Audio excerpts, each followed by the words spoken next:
Nový čínsky model šokuje svet, Apple žaluje OpenAI za krádež tajomstiev, no a Meta spustila AI obrázky pre všetkých a zadarmo. Toto sú top 3 AI novinky posledného týždňa. Čínska firma Moonshot AI vydala model Kimi K3, ktorý je jeden z najsilnejších AI modelov vôbec.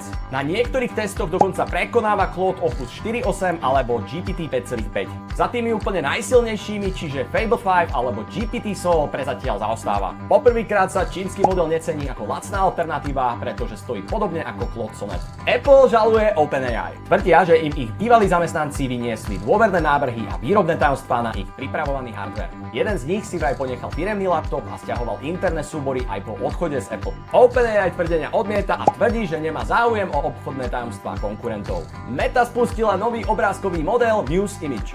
Nie je to síce najkvalitnejší model na trhu, no je zadarmo a je integrovaný priamo tam, kde už viac ako 3 miliardy ľudí trávia čas. Po kritike však Meta rýchlo vypla funkciu, ktorá umožňovala generovať ľudí z Instagramových profilov bez jasného súhlasu. No a ak teba zaujíma svet umelej inteligencie, určite ma sleduj.